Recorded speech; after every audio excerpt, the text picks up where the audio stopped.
Mr. Diftayo, you smile. It's like he was smart on the money. Yeah, a lot of factors. The sector is bedeviled by so many issues.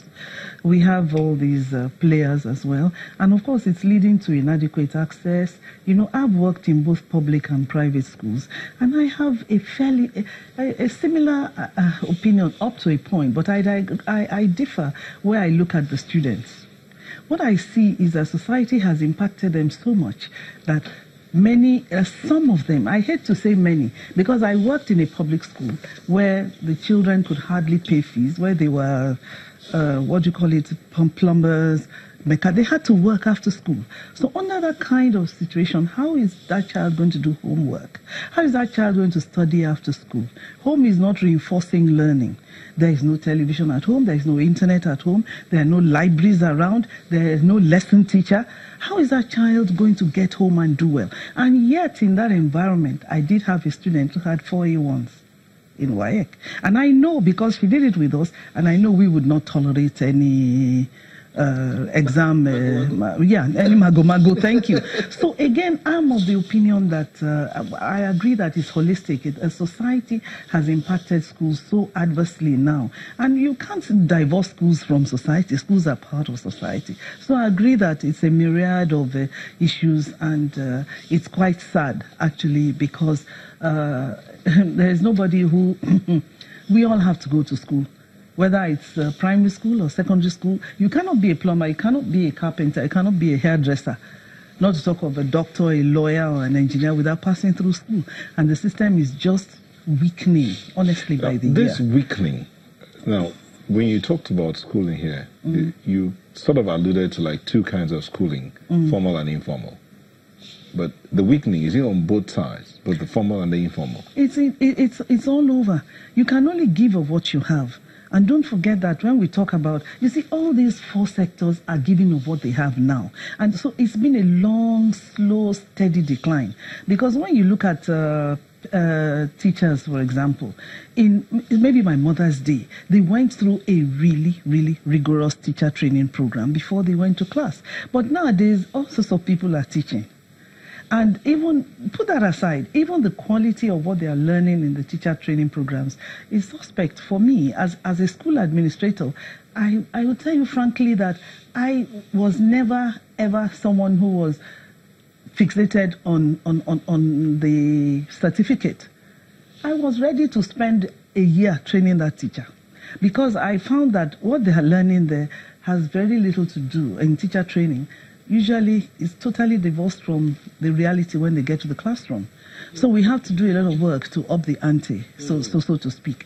So I think the situation is just so, I think I hope we'll try and start thinking about solutions, because the problems are so many. You know. Are there still teacher training colleges? Oh, well, initial teacher training now happens in NC, in colleges of education and in universities. Colleges of education where they get the NCE, and universities where they get a B.Ed or a postgraduate certificate. So that's what I mean by teacher training, because the initial teacher training, whatever name you want to call it, is where they go to learn to be teachers. And how often do they go for refresher courses? Well, it depends. You know, when we were talking to, see, there are many private schools, and I'm a consultant now, so I do work across the broad spectrum. Very poor schools, very very rich schools.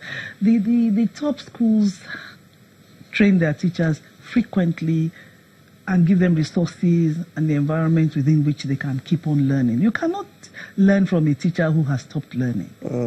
But what you find is that in many public schools and some other schools, there just is not enough investment in upskilling teachers after the initial training.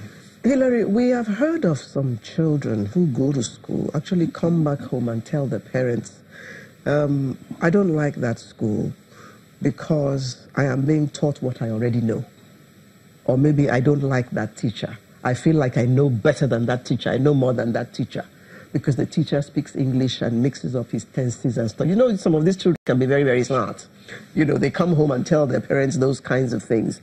So how do we ensure that the quality of the teachers themselves is maintained at a level which is commensurate with the kind of learning that the school wants to impart to the children? Yes, the issue of training and retraining is very crucial. In the establishment where I work as the head of school, we do a lot of training. We call it insert, a system in which once in a week teachers attend a training. Sometimes we get an expert. This is done weekly so that we don't lose the cutting edge. Weekly? Weekly, yes. So they come in. Sometimes we get experts, sometimes we ourselves. And then we meet and then check what has happened within the week. If there are new concepts, for example, I work in a private school, and essentially we are discovering that in order to push forward and make teachers do what they should do and teach properly, we have to adopt a system where, for example, if you look at the Nigerian system, sometimes the kind of curriculum that is in place is very, very important.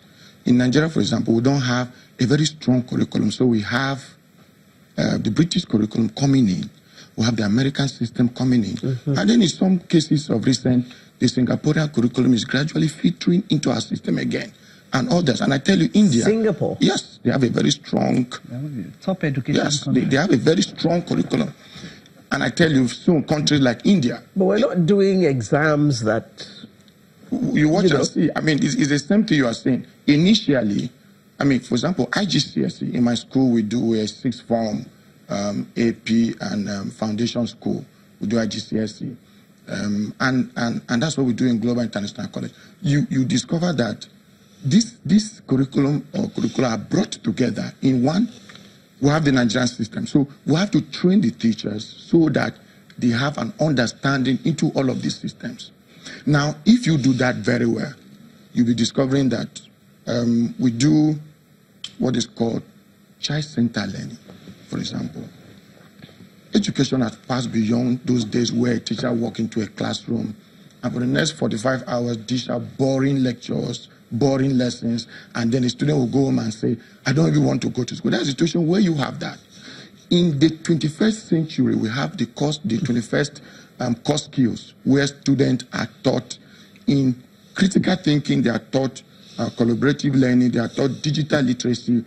So the system has evolved beyond certain levels. Okay. And we must look at that system very well. Because we have, for example, differentiation strategy, for example. In that system, every child in class must learn according to his learning style. In other words, and the teachers are know this. Well equipped to do that. But the question Alera asked was, the teachers themselves. Yes. How do you get them to be passionate, to stay? I'll give you an example. We heard of students from Anambra State that went and made Nigeria proud. It wasn't a private school. It was a government school. I went for an event on Thursday.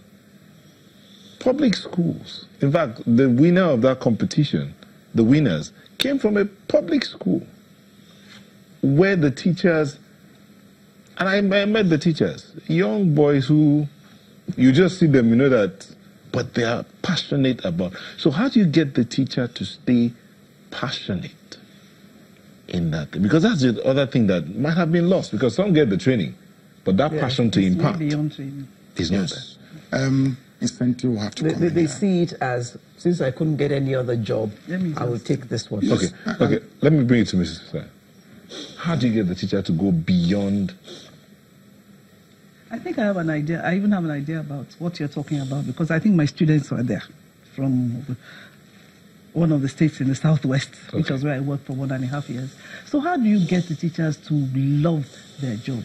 Let me tell you, because I worked in a public school deep in the Southwest, not in Lagos, I saw that the teachers, majority really mean well for the children.